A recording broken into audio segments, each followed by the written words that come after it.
19 นาฬิกาดำเนินรายการโดยกระผมมันเอกธนัทเดชะมีอาจารย์สุรภาเดชะเป็นผู้ร่วมรายการวันนี้เราก็ยังนำพระสูตรที่ชื่อว่าสังคิติสูตรมาศึกษากันโดยเฉพาะวันนี้เราจะศึกษาถึงเรื่องหมวด10 468นะแล้วก็เหตุการณ์จะเป็นอย่างไรก็เชิญอาจารย์สุรภาสวัสดีค่ะท่านผู้ฟังทุกท่านทำ10 อย่างควรกำหนดรู้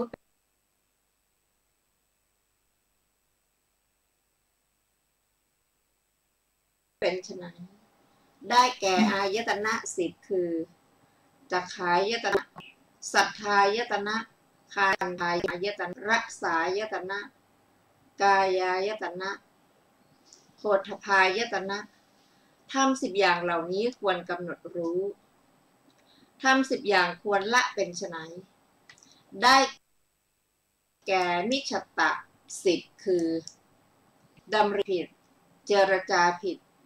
การงานผิดอาชีพผิดความพยายามผิดระลึกผิดตั้งใจผิดรู้ผิดพ้นผิดทำ10 อย่างเหล่านี้ควรละ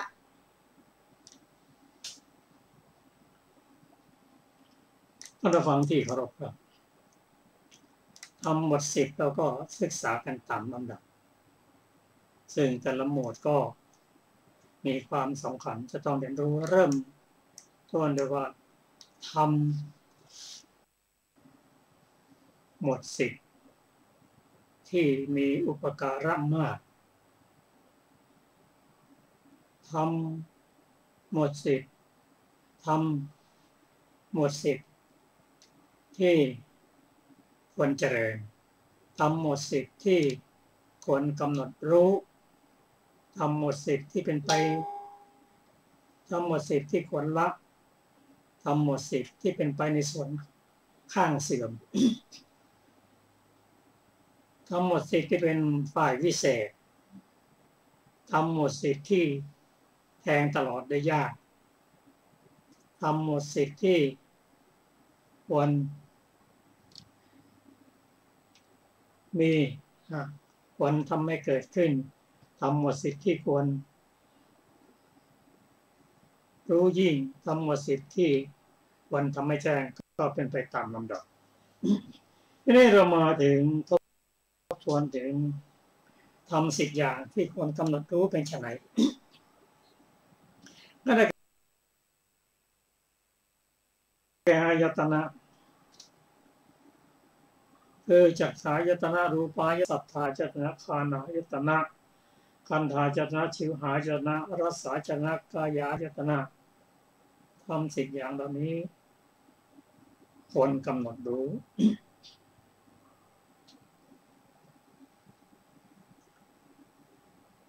และปกติแล้วก็อายตนะนั้นแปลว่าตัวต่อตัวเชื่อมให้เกิดวัฏฏะยืนยาวอายตนะนี้ตามปกติที่เราศึกษากันมีอยู่ภายใน6ภายนอก6นะแต่พระสูตรนี้สงเคราะห์ว่าเป็นเรื่องทำ10 อย่างเพราะฉะนั้นอายตนะภายใน5ได้แก่ตาหู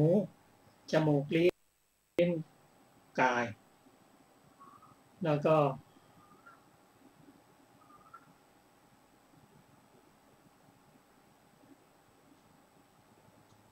ตาได้แก่รูปเสียงกลิ่นรสโผฏฐัพพะทั้งหมดก็10 อย่างทั้ง10 อย่างนี้ก็เป็นเรื่องของรูปทั้งสิ้นอะไรตาก็คือรูปอารมณ์ก็รูป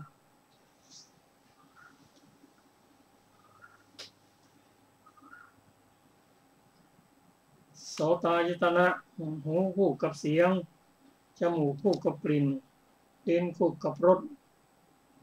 กายคู่กับโผฏฐัพพะทำ สิ่งอย่างเนี่ยที่ว่าควรกำหนดรู้อย่างไรนั่นกล่าวว่านั่นคืออะไรประกอบด้วยปัจจัยอะไร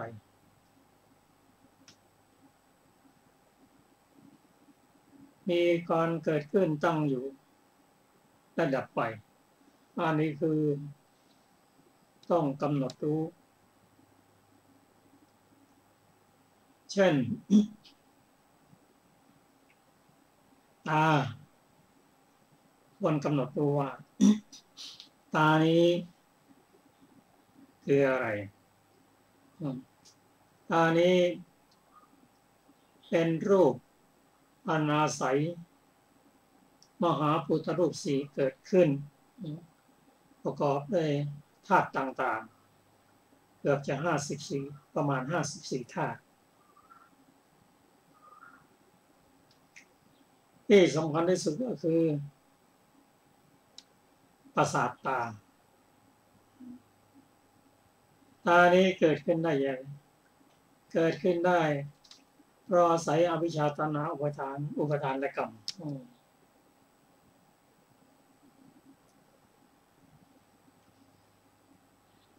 ถ้าเราจะกำหนดรู้ท่านกล่าวว่ากำหนดรู้ด้วย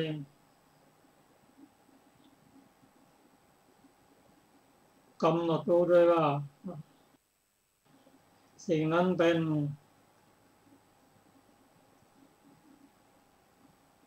กำหนดรู้เป็นข้อที่เรียกว่า ญาตะปริญญา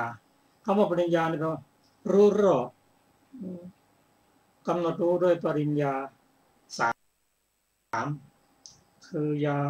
ตะปริญญาเตระณปริญญาปหานะปริญญากำหนดรู้ด้วยอย่างนี้หรือกำหนดรู้ว่าตานั้นกำหนดรู้ด้วยส่วนไหนเป็นทุกข์ส่วนไหนเป็นสมุทัยนิโรธมรรคขอภัยกำหนดรู้ด้วยอริยสัจสี่ตานั้นเป็นทุกขสัจตัณหาอันมาจากภพก่อนนั้นเป็นสมุทัยการดับเสียสิ้นมาแล้วนั่นคือนิโรธหนทางที่จะเข้าไปดับคือมรรคมีองค์8เนี่ยกำหนดอย่างนี้แต่กำหนดด้วยปริญญานั้นกำหนดรู้ว่าสิ่งนั้นคืออะไร ประกอบด้วยอะไรมั่งธาตุดินธาตุน้ำธาตุไฟธาตุลมนอกจากนั้นพิจารณาตาได้เห็นเป็นความอนิจจังทุกขังอนัตตากำหนดรู้อย่างนี้หรือบางทีเรากำหนดรู้ด้วยลักษณะ4พิเศษ4ก็ได้ทำไมเราถึงต้องกำหนดรู้เพราะตัวนี้เป็นตัวที่ ทำให้เราเกิดกิเลสได้เมื่อจักขายตนะกระทบกับรูปายตนะก็ทำให้เกิดจักขุวิญญาณ3ประการนี้รวมกันเป็นผัสสะและผัสสะตัวนี้เป็นปัจจัยให้เกิดเวทนาพอเราเห็นแล้วเราชอบติดอกติดใจเกิดความสุขก็สุขเวทนาเมื่อไม่ชอบใจมันก็เกิดความทุกข์เรียกว่าทุกขเวทนา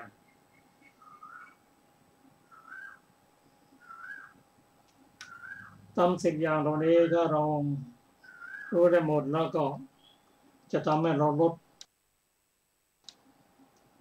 สักกายทิฏฐิลงได้ยกตัวอย่างเช่นหูหรือโสตายตนะโสตายตนะนั้นก็ประกอบด้วยเป็นธาตุอาศัยธาตุมหาพุทธรูปเกิดขึ้นมีความใสเรียกว่าจักขุเรียกว่าโสตประสาท กำหนดรู้ได้ยังไงรู้ว่าหูนั้นเป็นทุกขสัจจะทำไมต้องเป็นทุกข์ด้วยหูเพราะว่าหูนั้นอาศัยภาพต่างๆเกิดขึ้นมีความแปรปรวนเป็นธรรมดาถ้าเราไปยึดมั่นถึงมันไม่กำหนดรู้ก็เป็นทุกข์เพราะมันแปรปรวนไปตลอดเวลาแม้แต่จักขุปัสสาวะเมื่อกระทบแล้วพอไปแม้แต่โสตปัสสาวะเมื่อกระทบกับเสียงแล้วบางครั้งก็ได้ยินต่อไปเมื่อความเสื่อมเกิดขึ้นความตั้งอยู่และเสื่อมไปเกิดขึ้นการได้ยินก็ลดลงก็เป็นทุกข์หรือเมื่อหูมีการอาพาธขึ้นเราก็เป็นทุกข์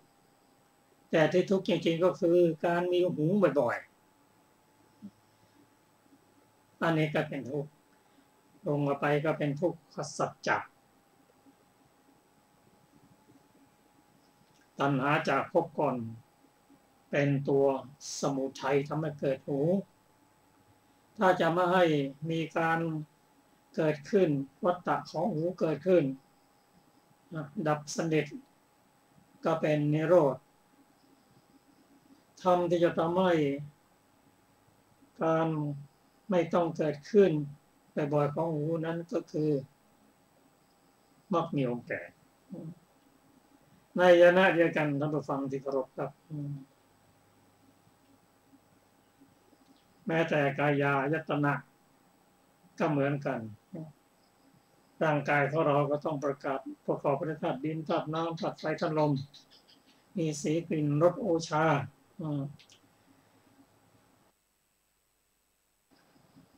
ตัวกายายตนะนั้นสงเคราะห์ลงในอริยสัจสี่แล้วก็เป็นทุกขสัจจะความปรารถนาตัวตัณหามาจากภพก่อนทำให้เกิดกายขึ้นความดับสนิทไม่ต้องเกิดขึ้นของกายแล้วเรียกว่านิโรธการจะเข้าไปถึงความดับแห่งกายนั้นก็ต้องอาศัยมรรคมีองค์แปดถ้าไม่กำหนดรู้เมื่อกายกระทบกับเย็นร้อนอ่อนแข็งก็จะทำให้เราคิดว่าตัวเรากระทบเย็นร้อนอ่อนแข็งความจริงไม่ใช่กายเรารู้สึกความจริงกายไม่รู้สึก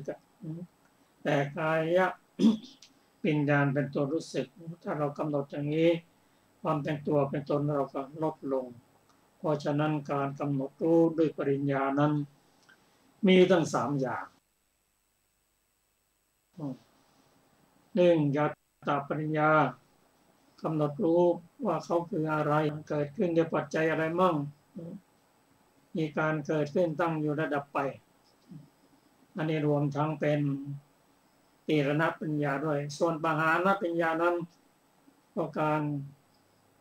ประหารตัวยึดตัวถือตัวกิเลสละเป็นมีการประหารอยู่หลายประการด้วยกันหนึ่งเรียกว่าการประหารด้วยวิคัมมนประหารวิคัมมนประหารนั่นคือการเจริญด้านสมถะและการประหารด้วยการเจริญวิปัสสนาตามลำดับของปัญญาก็ประหารไปตามลำดับและถ้าจะประหารไม่สมบูรณ์ก็เรียกว่าประหารด้วยอริยมรรคมีองค์แปดต่อจากนั้นก็ประหารด้วย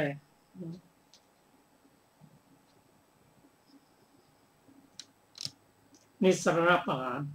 เป็นต้นต่อการประหารก็เป็นไปตามลำดับแต่อย่างไรก็ตามที่เราควรจำนั่นก็คือการประหารสิ่งเหล่านี้ด้วยวิคัมมนประหารถ้าเป็นประหารที่ยังไม่สมบูรณ์ ข้าพเจ้ามาศึกษาถึงทำ10 อย่างที่ควรละได้แก่มิจฉาตะ10เห็นผิดดำริผิดเจรจาผิดการงานผิดอาชีพผิดความพยายามผิดระลึกผิดตั้งใจผิดอันนี้เป็นที่เราเคยศึกษาว่านี่เป็นมิจฉามากรู้ผิดพ้นผิดอันนี้ต้องเข้าใจหน่อยครับว่ารู้ผิดเนี่ยรู้ไม่ตรงธรรมคำสอนรู้แต่ไม่พ้นทุกข์เรียกว่ารู้ผิดพ้นผิดพ้นผิดเนี่ยคิดว่าตัวเองพ้นจากเป็นพระอรหันต์ไปแล้วแต่ความจริงไม่ใช่ยังมีกิเลสอยู่หรือบางทีเข้าใจว่าอุปกิเลสนะนั่งวิปัสสนาถึงระดับพวกนี้โอ้เราพ้นแล้วแต่ความจริงนี่ไม่พ้นนะหรือพระภิกษุไปปฏิบัติธรรม3 เดือนจะเข้ามากราบทูลพระเจ้าว่าได้สำเร็จเป็นพระอรหันต์แล้วพระองค์ตรัสว่ายังอานนท์พระสังยังไม่เข้ามานะให้ไปพักที่ป่าช้าที่สักคืนก่อนก็พอตอนกลางคืนก็เกิดตัวกิเลสขึ้นมาก็ยังไม่ถึงยังไม่เป็นพระอรหันต์เกิดราคะขึ้นมาอันนี้เรียกว่ารู้ผิดพ้นผิดไม่ถูกต้องตามหลักธรรมคำสอนมาขอเชิญทำ10 อย่างต่อไปทำ10 อย่างเป็นไปในส่วนข้างเสื่อมเป็นไฉนได้แก่อกุศลกรรมบท10คือฆ่าสัตว์ลักทรัพย์ประพฤติผิดในการพูดเท็จพูดส่อเสียดพูดคำหยาบพูดเพ้อเจ้อบาทปองร้ายเขาเห็นผิดจากคลองธรรมทำ10 อย่างเหล่านี้เป็นไปในส่วนข้างเสื่อมทำ10 อย่างเป็นไปในส่วนวิเศษเป็นไฉนได้แก่กุศลกรรมบท10คือเว้นจากฆ่าสัตว์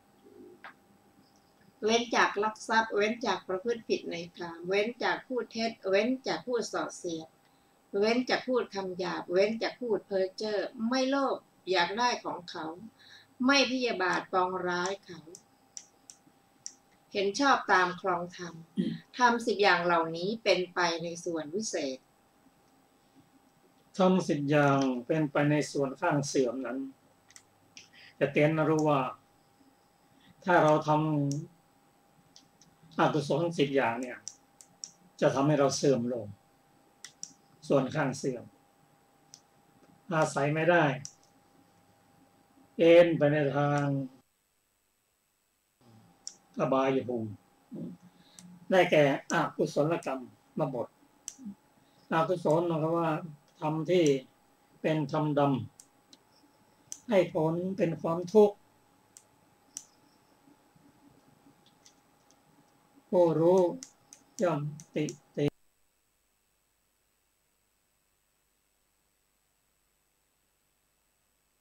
ยนนั่นคือ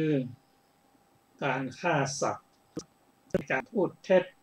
พูดส่อเสียดพูดคำหยาบพูดเพ้อเจ้อโลภอยากได้ของเขาพยาบาทปองร้ายเขาเห็นผิดจากคำนองของธรรม10 อย่างนี้เป็นไปในส่วนข้างเสื่อมถ้าประพฤติผิดธรรมคืออกุศลของบท10 นี้ส่วนใดผู้ปฏิบัติย่อมจะรู้ด้วยตัวเองว่าตัวเองกระทำกรรมในส่วนข้างเสื่อมแต่ที่เราเห็นที่บุคคลทำนั้นเห็นก็คือการให้ผลของอกุศลกรรมซึ่งให้ผลในปัจจุบันมาเริ่มรู้แล้วเช่นการไปฆ่าสัตว์การลัก กับการประพฤติผิดทางการส่วนวันนี้จะเห็นได้ชัดโดยเฉพาะประพฤติผิดในทางการยกตัวอย่างให้ฟังอยู่การอยู่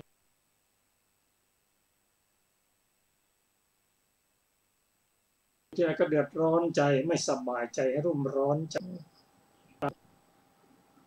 ถูกกระทำโทษต่างๆในปัจจุบันนะตาย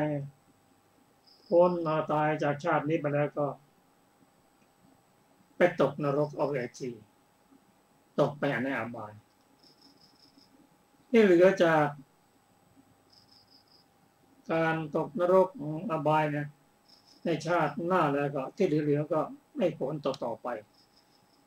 เข้าไปเบียดเบียนเข้าไปอุปฆาตสิ่งเหล่านี้เป็นธรรมที่ทำให้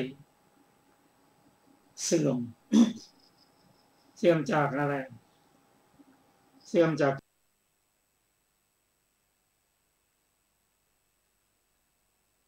การพ้นทุกข์วนเวียนอยู่ในวัฏฏะนั่นเองเพราะฉะนั้นอย่างนี้ข้างตรงกันข้าม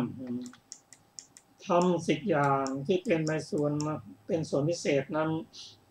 ก็ได้แก่กุศลกรรมบท10กุศลกรรมนั้นเป็นธรรมฝ่ายขาวให้ผลเป็นความสุขผู้รู้ไม่ติเตียนผู้เว้นจากเพราะเว้นจากอกุศลธรรมมาปฏิบัติกุศลกรรมบทก็จะทำให้อยู่เป็นสุขในชาตินี้ไม่ต้องรุ่มต้องร้อนเพราะว่าทำเหล่านี้เมื่อทำแล้วย่อมให้ผลเป็น3 อย่างให้ผลในปัจจุบันคนทำบุญทำทานมีศีลมีธรรมหน้าตาสดชื่นแจ่มใสไม่มีความเดือดร้อนใจก็อานิสงส์ของศีลอย่างที่เราเรียนรู้กันเป็นธรรมส่วนพิเศษเพราะจะเป็นฐานที่ดีในการปฏิบัติธรรมเราจะไปทำเจริญสมาธิหรือเจริญวิปัสสนากุศลธรรมบท10 ข้อนี้จะเป็นฐานอย่างดีที่ทำให้การฝึกฝนก้าวหน้าให้ผลในปัจจุบันตายไปแล้วให้ผล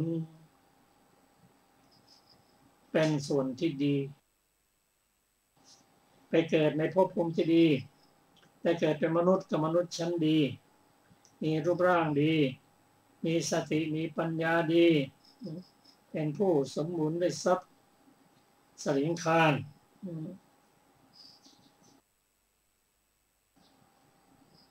สามารถปฏิบัติธรรมแต่เกิดเป็นเทวดาก็ได้รับผลของกรรมที่ดีส่วนที่เหลือจากชาติที่2เป็นต้นไปก็ติดตามให้ผลให้อุดหนุนให้ได้เห็นสิ่งที่ดีได้ยินสิ่งที่ดีเป็นต้นก็พระองค์ทรงแยกธรรมนี้เป็นธรรมฝ่ายดำธรรมโน้นเป็นธรรมฝ่ายขาวการเลือกปฏิบัตินั้นเป็นเรื่องของบุคคลการแนะนำเป็นเรื่องพระพุทธเจ้าพระองค์เป็นเพียงผู้ชี้ทางการเดินทางนั้นเป็นของพวกเราเนี่ยธรรมที่พระองค์แสดงแยกให้เห็นว่าสิ่งนั้นดีสิ่งนั้นไม่ดีก็เป็นพระคุณครับเราจะมาถึงธรรมข้อต่อไปทำ10 อย่างแทงตลอดได้ยากเป็นไฉนได้แก่อริยธรรม10คือดูก่อนผู้มีอายุทั้งหลาย ภิกษุในธรรมวินัยนี้เป็นผู้ละองค์ห้าได้แล้ว ประกอบด้วยองค์หกมีธรรมอย่างเดียวมีธรรมอย่างเดียวเป็นเครื่องรักษามีธรรมเป็นพนักพิงสี่ด้านมีสัจจะเฉพาะอย่างบรรเทาแล้วมีความแสวงหาทุกอันมีความแสวงหาทุกอย่างอันสละแล้วมีความดำริไม่ขุ่นมัวมีกายสังขารอันระงับแล้วมีจิตหลุดพ้นดีแล้วมีปัญญาหลุดพ้นดีแล้วก็อย่างไรภิกษุชื่อว่าเป็นผู้ละองค์ห้าได้แล้วกามฉันทะพยาบาทถีนมิทะอุทธัจจะกุกุจจะวิจิกิจฉาเป็นโทษอันภิกษุในธรรมวินัยนี้ละได้แล้วอย่างนี้แลภิกษุชื่อว่าเป็นผู้ละองค์ห้าได้แล้วก็อย่างไรภิกษุชื่อว่าเป็นผู้ประกอบด้วยองค์หกภิกษุในธรรมวินัยนี้เห็นรูปด้วยตาฟังเสียงด้วยหูดมกลิ่นด้วยจมูกลิ้มรสด้วยลิ้นถูกต้องโผฏฐัพพะด้วยกายรู้ธรรมารมณ์ด้วยใจแล้วไม่ยินดีไม่ยินร้ายเป็นผู้วางเฉยมีสติสัมปชัญญะอยู่อย่างนี้แลภิกษุชื่อว่าเป็นผู้ประกอบด้วยองค์หกก็อย่างไรภิกษุชื่อว่ามีธรรมอย่างเดียวเป็นเครื่องรักษาภิกษุในธรรมวินัยนี้ประกอบแล้วด้วยใจมีสติเป็นเครื่องรักษาอย่างนี้แลภิกษุชื่อว่ามีธรรมอย่างเดียวเป็นเครื่องรักษาก็อย่างไรภิกษุชื่อว่ามีธรรมเป็นพนักพิงสี่ด้านภิกษุในธรรมวินัยนี้พิจารณาแล้วเสพของอย่างหนึ่งพิจารณาแล้วอดกลั้นของอย่างหนึ่งพิจารณาเว้นของอย่างหนึ่งพิจารณาและบรรเทาของอย่างหนึ่งอย่างนี้แลภิกษุชื่อว่ามีธรรมเป็นพนักพิงสี่ด้านก็อย่างไรภิกษุชื่อว่ามีสัจจะเฉพาะอย่างอันบรรเทาแล้วสัจจะเฉพาะอย่างเป็นอันมากของสมณพราหมณ์เป็นอันมากอันภิกษุในธรรมวินัยนี้บรรเทาแล้วบรรเทาดีแล้วสละคายปล่อยละสละคืนเสียหมดสิ้นแล้วอย่างนี้แลภิกษุชื่อว่ามีสัจจะเฉพาะอันบรรเทาแล้วก็อย่างไรภิกษุชื่อว่ามีการแสวงหาทุกอย่างอันสละแล้วภิกษุในธรรมวินัยนี้สละการแสวงหากามละการแสวงหาภพละการแสวงหาพรหมจรรย์อย่างนี้แลภิกษุชื่อว่ามีการแสวงหาทุกอย่างอันสละแล้วก็อย่างไรภิกษุชื่อว่ามีความดำริไม่ขุ่นมัวภิกษุในธรรมวินัยนี้ละความดำริในกามในความพยาบาทในความเบียดเบียนอย่างนี้แลภิกษุชื่อว่ามีความดำริไม่ขุ่นมัวก็อย่างไรภิกษุชื่อว่ามีกายสังขารอันระงับแล้วภิกษุในธรรมวินัยนี้บรรลุจตุตถฌานไม่มีทุกข์ไม่มีสุขเพราะละสุขละทุกข์เพราะดับโสมนัสและโทมนัสก่อนเสียได้มีอุเบกขาและสติบริสุทธิ์อยู่อย่างนี้แลภิกษุชื่อว่ามีกายสังขารอันระงับแล้วก็อย่างไรภิกษุชื่อว่ามีจิตหลุดพ้นดีแล้วจิตของภิกษุในธรรมวินัยนี้หลุดพ้นแล้วจากราคะโทสะโมหะอย่างนี้แลภิกษุชื่อว่ามีจิตหลุดพ้นดีแล้วก็อย่างไรภิกษุชื่อว่ามีปัญญาหลุดพ้นดีแล้วภิกษุในธรรมวินัยนี้ย่อมรู้ชัดว่าราคะโทสะโมหะอันเราละแล้วถอนรากแล้วทำให้เหมือนตาลยอดด้วนถึงความไม่มีอันไม่เกิดขึ้นต่อไปเป็นธรรมดาอย่างนี้แลภิกษุชื่อว่ามีปัญญาหลุดพ้นดีแล้วทำ10อย่างเหล่านี้แทงตลอดได้ยากอาจารย์ผู้ฟังที่เคารพ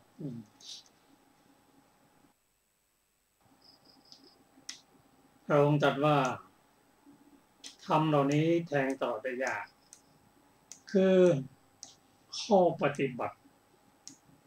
ที่กระทำตามลำดับแทงตลอดได้ยากต้องใช้สมาธิต้องใช้ศีลสมาธิปัญญาและในที่สุดนั้นที่ทำได้ยากที่สุดคือการละราคะโทสะโมหะถอนรากกิเลสให้ทั้งหมดเหมือนกระต่ายยอดด้วน ถึงความไม่เกิดขึ้นเป็นธรรมดาก็พูดง่ายๆว่าการมีปัญญาหลุดพ้นนั่นทำได้ยากแข่งตลอดได้ยากครับเราจะมาศึกษาในหัวข้อต่อไป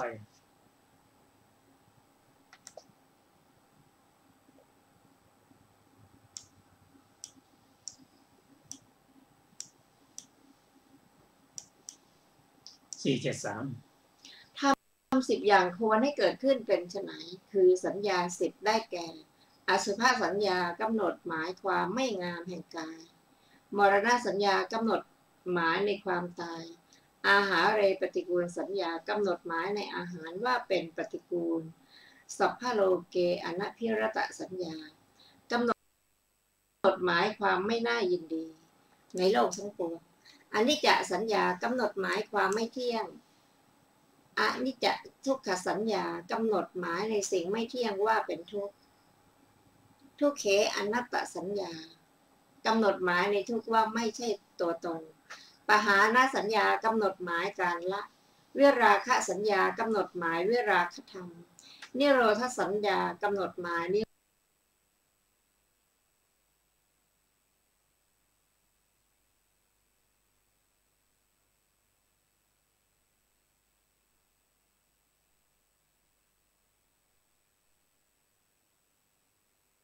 โรธความดับ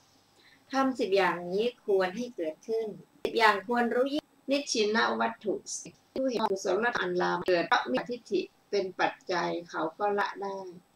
ส่วนกุศลธรรมไม่น้อยย่อมถึงความเจริญบริบูรณ์เพราะสัมมาทิฏฐิเป็นปัจจัยความดำริผิดอันบุคคลผู้ดำริชอบย่อมละได้เพราะมิจฉาสังกัปปะเป็นปัจจัยเพราะสัมมาสังกัปปะเป็นปัจจัยเจรจาผิดอันบุคคลผู้เจรจาชอบย่อมละได้เพราะมิจฉาวาจาเป็นปัจจัยพระสัมมาวาจาเป็นปัจจัยการงานผิดอันบุคคลผู้ทำการงานชอบย่อมละได้เพราะมิจฉากัมมันตะเป็นปัจจัยพระสัมมากัมมันตะเป็นปัจจัยเลี้ยงชีพผิดอันบุคคลผู้เลี้ยงชีพชอบย่อมละได้เพราะมิจฉาอาชีวะเป็นปัจจัยพระสัมมาอาชีวะเป็นปัจจัยความพยายามผิดอันบุคคลผู้พยายามชอบย่อมละได้เพราะมิจฉาวายามะเป็นปัจจัยวายามะเป็นปัจจัยความระลึกผิดอันบุคคลผู้ระลึกชอบย่อมละได้เพราะมิจฉาสติเป็นปัจจัยเพราะสัมมาสติเป็นปัจจัย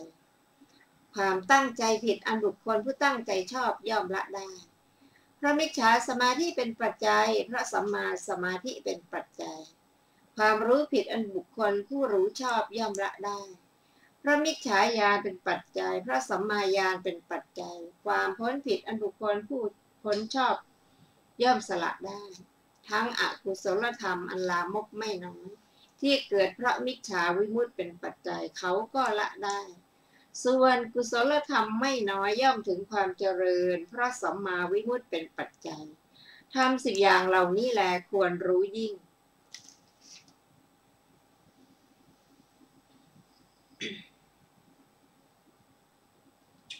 สำหรับข้อ474ทำ10 อย่าง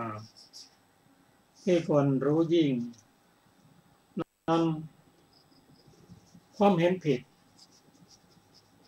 ผู้มีความเห็นชอบย่อมละความเห็นผิดได้ทั้งอกุศลธรรมอันลามกไม่น้อยที่เกิดจากมิจฉาทิฏฐิเป็นปัจจัยก็ละได้ด้วยปัญญาศีลสมาธิปัญญาในมรรคมีองค์ 8นั้นเป็นมรรคที่เป็นโลกิยมรรคและโลกุตตรมรรคเพิ่มตรงด้วยปัญญาถ้ามีปัญญาก็ละสิ่งต่างตามลำดับได้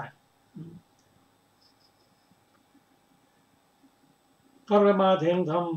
475นะแต่ยังพันอยู่นิดหน่อยทำ10 อย่างควรทำให้แจ้งเป็นไฉน ได้แก่อาเสขะธรรม10คือความเห็นชอบเป็นของพระอาเสขะความดำริชอบเจรจาชอบการงานชอบเลี้ยงชีพชอบพยายามชอบระลึกชอบตั้งใจชอบความรู้ชอบความพ้นชอบเป็นของพระอาเสขะทำ10อย่างเหล่านี้ควรทำให้แจ้งทำ100เหล่านี้ดังพรรณนามานี้เป็นของจริงแท้แน่นอนไม่ผิดพลาดไม่เป็นอย่างอื่นพระตถาคตตรัสรู้แล้วโดยชอบด้วยประการฉนี้ท่านพระสารีบุตรได้กล่าวสูตรนี้แล้วภิกษุเหล่านั้นดีใจชื่นชมภาษิตของท่านพระสารีบุตรด้วยประการฉนี้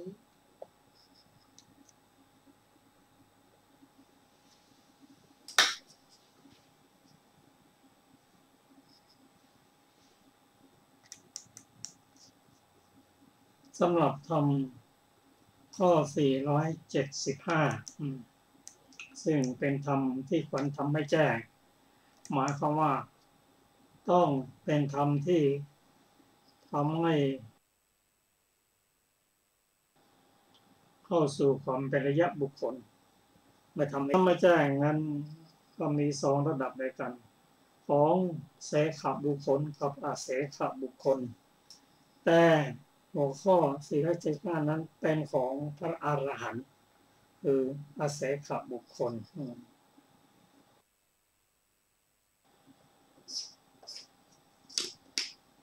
ท่านผู้ฟังที่เคารพครับนำหมวดของพระสูตรที่ชื่อว่าสังคิติสูตรก็จบลงท่านผู้ฟังที่มีพระไตรปิฎกฉบับมมร.เล่มที่16ก็ในศึกษาเพิ่มเติมในรายละเอียดสำหรับวันนี้นะคะรายการพระไตรปิฎกลอยฟ้าก็หมดเวลาแล้ว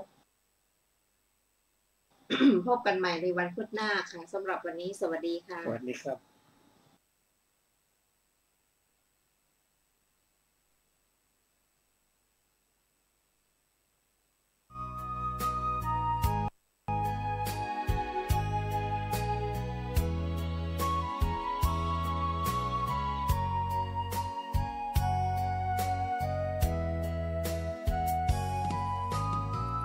วัดเป็นบุญเขตวิเศษสถานเหมือนทิพย์วิมานของหมู่ประชาสะอาดรื่นรมด้วยร่มเงาไม้ได้ร่วมศรัทธา